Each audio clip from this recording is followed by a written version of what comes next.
Você conhece Henry Hill pelo filme Os Bons Companheiros, no qual foi interpretado por Ray Liotta. Mas o que torna esse gangster tão interessante? Afinal, ele não matou dezenas de pessoas, não passou 40 anos sendo procurado e nunca foi o chefe da máfia.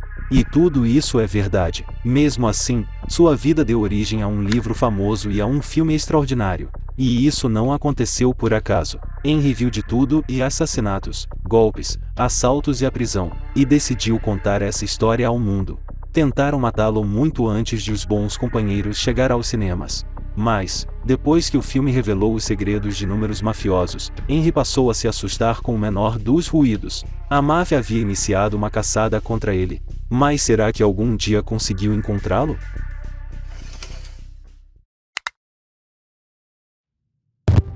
Hill era um homem surpreendente. Falava e se comportava de um jeito completamente diferente dos gangsters que eu havia conhecido. Expressava-se com clareza, era articulado e, de vez em quando, sorria. Conhecia perfeitamente o mundo em que havia crescido, mas falava dele com um distanciamento curioso, como alguém capaz de enxergar tudo de fora. Foi assim que o escritor Nicholas Pileggi, cujos livros inspiraram os filmes Cassino e Os Bons Companheiros, de Martin Scorsese, descreveu Henry Hill. Henry Hill Jr. nasceu em uma família formada pelo eletricista irlando-americano Henry Hill Sr. e por Carmela Costa Hill, uma americana de origem siciliana. Era um dos 8 filhos do casal. A família vivia com dificuldades financeiras, por isso, Henry acabou entrando para o mundo do crime ainda muito jovem. Desde criança, praticamente idolatrava os gangsters do bairro. Henry passava horas no ponto de táxi da vizinhança, onde adorava conversar com criminosos. O local pertencia ao caporegime Polvário, que lhe deu seu primeiro trabalho e encarregava o garoto de pequenos favores e recados. Em 1955, Henry abandonou a escola e passou a conviver ainda mais com os mafiosos. Não era apenas o universo misterioso que o fascinava, e aqueles homens o tratavam muito melhor do que seus próprios pais. Seu pai o espancava sempre que tinha oportunidade. Henry fazia de tudo um pouco, vendia cigarros, estacionava carros, ajudava no bar e cumpria todo tipo de tarefa. Aos poucos, também começou a participar de atividades criminosas. Era confiável, discreto e sempre executava com competência tudo o que lhe era confiado. Infelizmente, por mais leal e competente que fosse, Henry jamais poderia alcançar os cargos mais altos da família criminosa Lucchese. Embora sua mãe fosse de origem siciliana, seu pai era irlandês. Segundo as regras da máfia, apenas italianos de sangue podiam se tornar membros oficialmente iniciados da organização. Os mafiosos podiam aceitá-lo entre eles, mas ele sempre permaneceria em segundo plano. Havia outra possibilidade, ingressar na máfia irlandesa, onde não existiam restrições tão rígidas quanto a ascendência. Lá, talvez pudesse chegar muito mais longe, mas essa ideia nunca o atraiu. Além disso, teria de começar tudo do zero. Adiantando um pouco a história, Henry Hill nunca se tornou um grande chefão do crime. Ainda assim, conhecia aquele mundo como poucos, sabia conduzir golpes e negócios ilegais com enorme habilidade e era respeitado por praticamente todos ao seu redor. E havia bons motivos para isso. 7 anos depois. O primeiro grande golpe, 1967. Dizem que ladrão tem honra. Não tem porcaria nenhuma. Matavam quem quisessem, e mulheres, crianças. Rasgavam a barriga das pessoas ainda vivas. E faziam isso porque sentiam prazer. Em 1967, Henry Hill participou do famoso assalto ao Aeroporto Internacional John F. Kennedy, durante o qual cerca de $500 mil foi roubado de um depósito de cargas. A informação veio de um dos seguranças do aeroporto. Ele contou a Hill que, durante seu turno, haveria entre $400 e $700 mil guardados no depósito do terminal. Bastava entrar no aeroporto sob o pretexto de ter perdido uma bagagem, pegar o dinheiro e sair sem levantar suspeitas. Havia apenas um problema: o segurança que forneceu a informação não possuía a chave do depósito. Ela estava com o chefe da segurança, que não fazia parte do esquema da máfia. A solução encontrada foi engenhosa. O segurança infiltrado fez amizade com o colega e descobriu que ele era um grande fã de prostitutas. Então marcou um encontro entre ele e uma garota de programa em um motel. Enquanto o homem estava distraído, a mulher roubou discretamente a chave e a entregou ao segurança ligado à máfia. Aproveitando o momento, ele fez uma cópia da chave enquanto a prostituta continuava mantendo o dono ocupado. Depois, a chave foi devolvida sem que ele percebesse absolutamente nada. Na noite de 7 de abril de 1967, às 23h40, Henry Hill e Thomas DeSimone entraram sem qualquer dificuldade no compartimento de cargas de uma aeronave da Air France e saíram de lá levando $420 mil, sem disparar um único tiro. Em valores atuais, isso equivale a mais de $3 milhões. O golpe levou instantaneamente o prestígio e a reputação de Henry Hill nos círculos do crime organizado de Nova York. Agora, vamos voltar 7 anos no tempo. Quanto mais Henry se envolvia com o crime, mais começava a duvidar se havia escolhido o caminho certo. Em junho de 1960, alistou-se no exército. Não porque tivesse qualquer desejo de servir ao país. Na verdade, o FBI estava chegando perto demais de solucionar um grande caso, e Henry precisava sumir do mapa por algum tempo. Mas a vida militar não mudou seu caráter. No exército, Henry jogava, bebia e ainda lucrava vendendo alimentos desviados da cozinha militar. A situação chegou a tal ponto que ele foi levado a julgamento por um tribunal militar, acusado de participar de uma briga e de roubar o carro do xerife local. Nem mesmo o exército conseguiu colocá-lo no caminho certo. 3 anos depois, Henry voltou para casa e mergulhou ainda mais fundo no crime organizado. Ao lado de vários comparsas, participou de inúmeros golpes importantes, agiotagem, receptação de mercadorias roubadas, esquemas de caixa 2 e diversos outros negócios ilegais. Foi nessa época que passou a trabalhar de forma mais próxima com 2 homens que marcariam profundamente sua vida, James Burke, interpretado por Robert De Niro em Os Bons Companheiros, e Tommy DeSimone, vivido por Joe Pesci. Jimmy Burke começou roubando carros. Seu apelido era Gentleman, porque costumava avisar os motoristas de caminhão de que seria obrigado a roubá-los. Mas essa educação terminava aí. Burke era extremamente violento. Corria o boato de que havia assassinado e esquartejado o ex-namorado de sua noiva. Assim como Henry, Jimmy também era descendente de irlandeses. Por isso, apesar de trabalhar lado a lado com a máfia, jamais poderia se tornar um membro oficialmente iniciado de uma família mafiosa italiana. De certa forma, essa limitação aproximava os dois. Anos mais tarde, o verdadeiro Henry Hill afirmou que os responsáveis por Os Bons Companheiros acertaram a personalidade de Tommy DeSimone em 99%. Havia apenas uma diferença importante. Na vida real, Tommy era um homem enorme, muito diferente do baixinho Joe Pesci. E também era muito mais cruel. DeSimone adorava atirar dardos no rosto das vítimas, fazia um entalhe na própria arma a cada pessoa que matava, arrancava as unhas dos prisioneiros, e isso era apenas uma pequena parte do seu repertório de sadismo. Certa vez, Tommy matou um homem na rua simplesmente pelo prazer de matar. "Por que tanta crueldade?" perguntou Henry. "Porque eu sou um cara casca-grossa", respondeu DeSimone. Henry não era assim. Pelo menos, era isso que sempre dizia. Segundo ele, jamais matou ninguém. Quando presenciava cenas de extrema violência, fazia o possível para permanecer calmo. Demonstrar fraqueza naquele ambiente significava colocar a própria vida em risco. Viu pessoas serem assassinadas, viu homens terem os olhos arrancados, e, mesmo assim, sorria e fingia que tudo era normal. Henry dizia que era um gangster, mas que ainda possuía consciência. Aqueles homens, não. Ainda cometeria muitos crimes ao lado daquelas pessoas. Em certa medida, elas se tornaram seus amigos. E, mais tarde, tentariam matá-lo. Alguns anos depois, em 11 de junho de 1970, aconteceu um episódio que mudaria para sempre o destino de Henry e principalmente o de seus parceiros.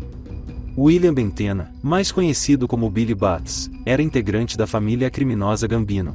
Quando saiu da prisão, em 1970, deram uma festa em sua homenagem. Durante a comemoração, Billy viu Tommy DeSimone e, em tom de brincadeira, perguntou se ele ainda engraxava sapatos. Tommy interpretou aquilo como uma humilhação. Inclinou-se para Henry Hill e Jimmy Burke e disse, em voz baixa, "Vou matar esse desgraçado." 2 semanas depois, em 11 de junho de 1970, Billy Batts estava no clube noturno The Suite, pertencente a Henry Hill. Já era tarde da noite, e o local estava praticamente vazio. De repente, Tommy acertou Billy na cabeça com a coronha de uma pistola. Antes de começar a espancá-lo, gritou, "Então vai engraxar essa porra desses sapatos." Tommy quase matou Billy ali mesmo. Jimmy Burke também entrou na surra. assim como no filme, só que o insulto era apenas parte da motivação. Sem entrar em muitos detalhes, Billy também acabou pagando por questões relacionadas a dinheiro e, mais especificamente, por antigos negócios envolvendo Jimmy Burke. Depois do espancamento, Tommy, Jimmy e Henry colocaram Billy Batts no porta-malas do carro de Henry para levá-lo até um local onde pretendiam enterrá-lo. No caminho, ouviram barulhos vindos do porta-malas. Billy ainda estava vivo. Foi ali mesmo que terminaram o serviço. Depois de mais um assassinato, eu virava a esquina e vomitava até não aguentar mais. Até hoje, às vezes acordo gritando e mijo na cama. Mulheres, crianças. Meu Deus! Em meados da década de 1960, Henry conheceu uma jovem judia chamada Karen Friedman, com quem logo se casou. O casal teve 2 filhos, Greg e Gina. Anos depois, Greg resumiria o pai da seguinte maneira: meu pai era um alcoólatra viciado em jogos, espancava a esposa, roubava, traía e traficava drogas. Não consigo dizer absolutamente nada de bom sobre ele. Gina, por algum tempo, teve uma visão mais carinhosa do pai. Mas, mais tarde, também mudou de opinião. Tanto Greg quanto Gina estudavam em escolas normais e precisavam conviver diariamente com perguntas sobre o comportamento do pai. Mais tarde, Henry admitiria que seus filhos nunca realmente o amaram. Seu casamento com Karen também foi extremamente turbulento. Os dois alternavam momentos de paixão intensa com discussões violentas e crises constantes.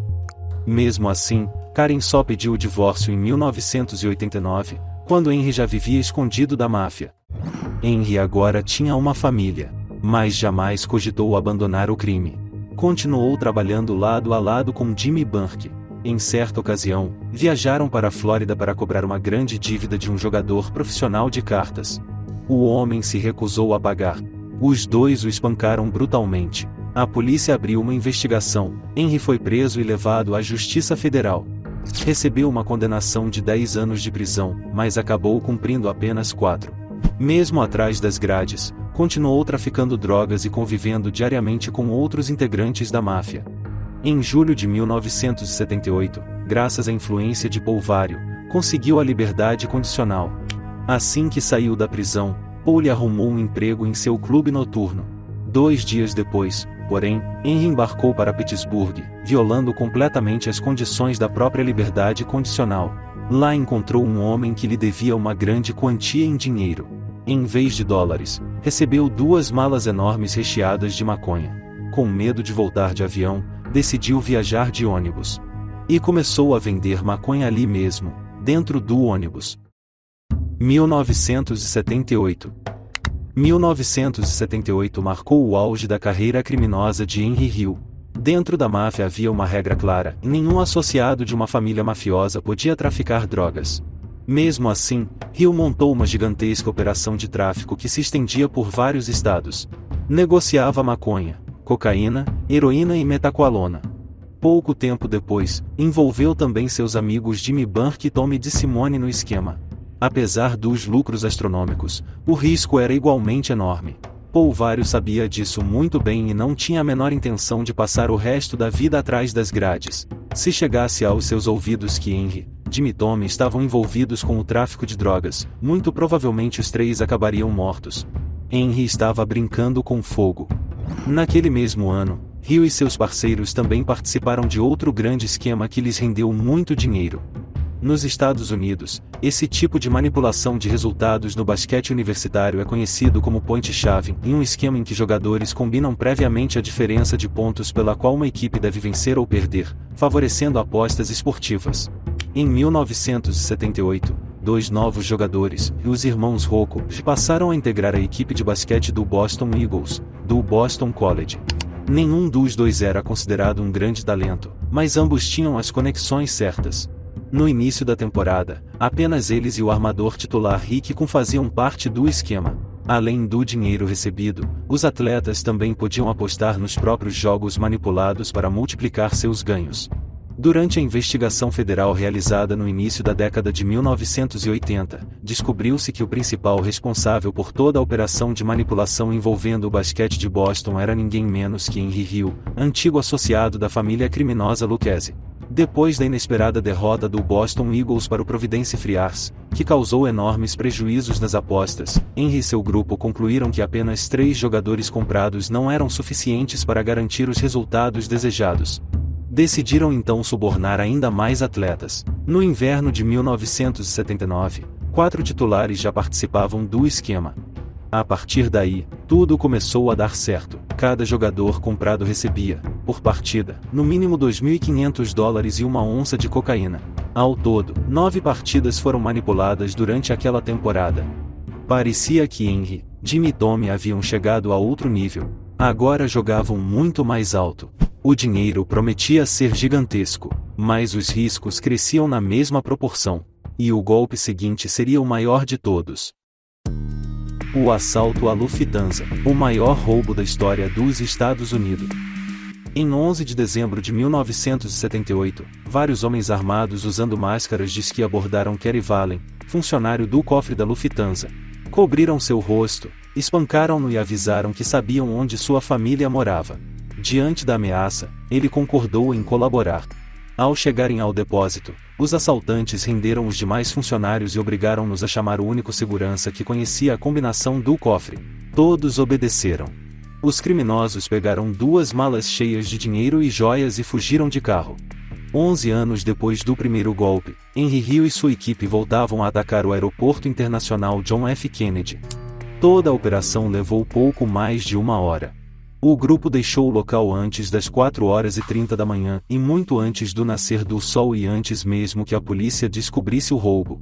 Os criminosos levaram aproximadamente $5 milhões em dinheiro vivo, e o equivalente a mais de $18 milhões atualmente, além de joias avaliadas em $875 mil, que hoje corresponderiam a mais de $3 milhões.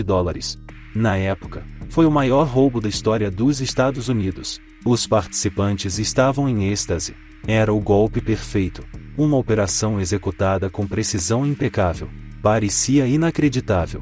Mas, como logo se descobriria, aquele assalto marcaria o começo do fim.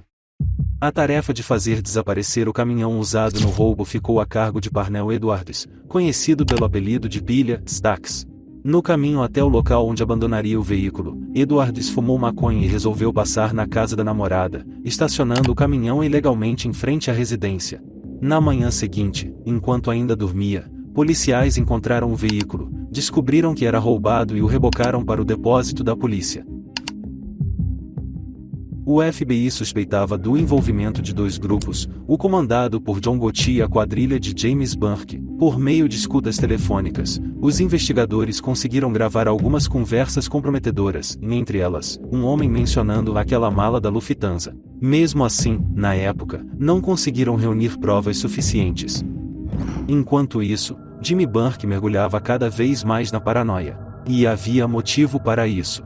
O roubo dominava os telejornais, estampava as manchetes dos jornais, era assunto nas ruas, e naturalmente, também dentro do FBI.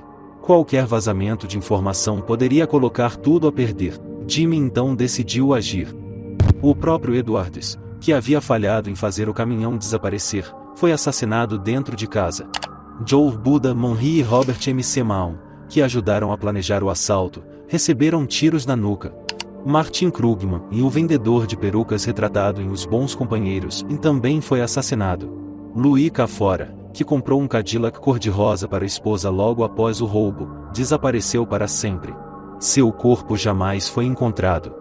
Nos 6 meses seguintes ao assalto, 10 pessoas que poderiam saber algo sobre os organizadores ou os executores do crime foram assassinadas. Jimmy Burke praticamente assinou a sentença de morte de quase todos os soldados da máfia envolvidos no golpe, mesmo conhecendo muitos deles havia anos e considerando vários como companheiros de longa data. Pouco depois, Tommy também foi morto.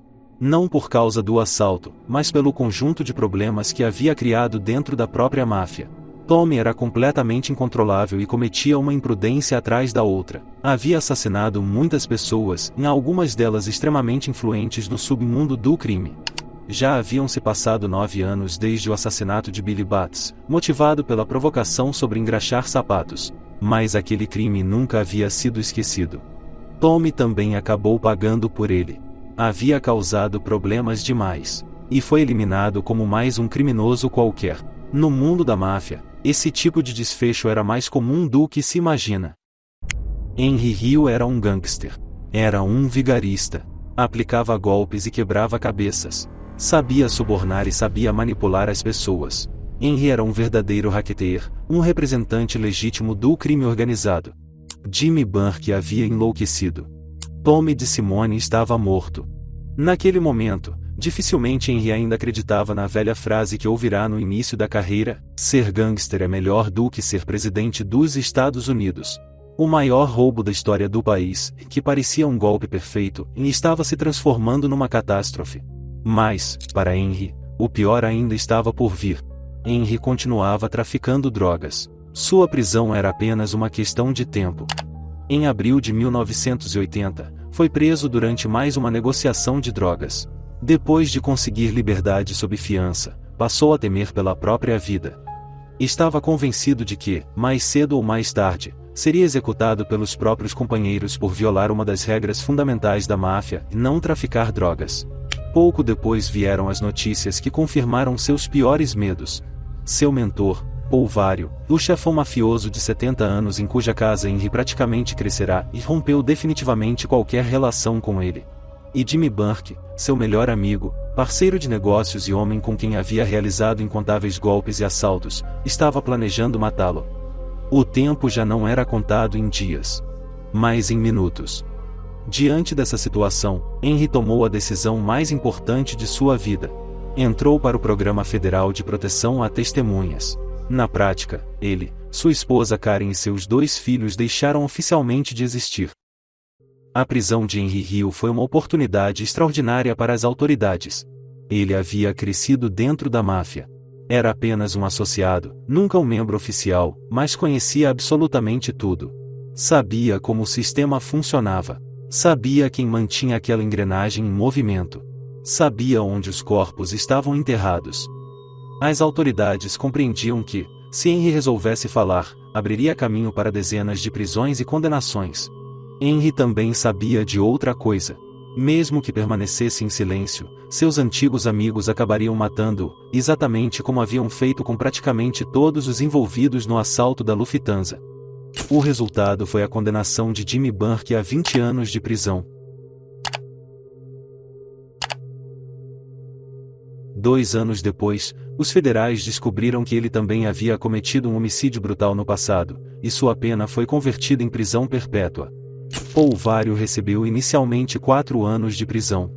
Em 1985, porém, ainda encarcerado, voltou a ser acusado de extorsão praticada dentro do crime organizado, o que aumentou ainda mais sua pena. Paul Vario morreu em 3 de maio de 1988, aos 73 anos, de insuficiência respiratória, na Penitenciária Federal de Fort Worth. Em setembro de 1981, Henry Hill conheceu o escritor especializado em crime Nicholas Pileggi, que mais tarde escreveria um livro sobre sua vida. 9 anos depois, chegava aos cinemas Os Bons Companheiros, de Martin Scorsese, inspirado na trajetória de Henry Hill. Em teoria, o filme deveria garantir seu sustento pelo resto da vida. Mas Henry não recebeu um centavo dos lucros da produção. Quanto aos cerca de $500 mil que recebeu pela cessão dos direitos de sua história para o cinema, o dinheiro desapareceu quase tão rápido quanto chegou. Em menos de um ano, Hill já havia gastado toda a quantia. O restante de sua vida seguiu exatamente o mesmo roteiro de sempre. Continuou traficando drogas, aplicando golpes e tratando a lei com o mesmo desprezo de antes. No fim, acabou perdendo tudo o que ainda lhe restava. Durante as filmagens de Os Bons Companheiros, Jimmy Burke ainda estava vivo e cumpria pena na prisão.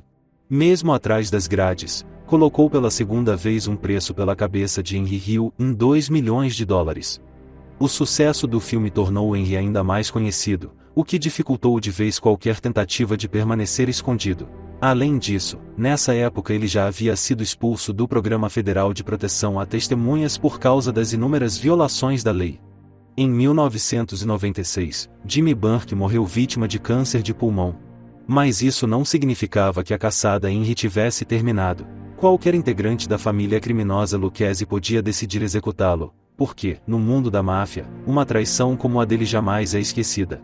Os últimos anos da vida de Henry Hill foram bastante tristes. Ele passou diversas vezes por clínicas de reabilitação, mas nunca conseguiu abandonar definitivamente as drogas e o álcool. Sua vida familiar fracassou. Raramente aparecia em público e tentava levar uma vida discreta. Sabia que, até o fim dos seus dias, permaneceria na mira de praticamente qualquer gangster de Nova York. E, ainda assim, Henry não morreu por causa de uma bala, de uma facada ou de um estrangulamento. Pouco depois de completar 69 anos, em 12 de junho de 2012, Henry Hill morreu. A causa oficial foi uma doença cardíaca. 10 anos mais tarde, morreu também Ray Liotta, o ator que deu vida a Henry em Os Bons Companheiros. Ele tinha apenas 67 anos. Henry Hill dizia que nunca matou ninguém, e acrescentava que, se tivesse matado, jamais contaria. Seja como for, testemunhou inúmeros assassinatos, esquartejamentos e enterros clandestinos, e participou diretamente de muitos deles. Também dizia que tinha consciência. Uma consciência que não o impedia de espancar pessoas, assaltar bancos nem aplicar golpes. Henry Hill estava longe de ser um homem bom.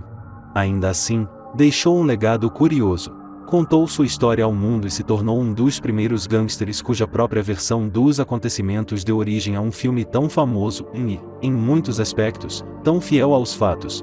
Claro, isso só é algo positivo do ponto de vista do espectador. Para a máfia, Henry Hill era um delator, um rato, o pior tipo de homem que pode existir. Ser morto ou colaborar com o FBI. No fim, foi ele mesmo quem se colocou nessa situação. Henry Hill foi um gangster.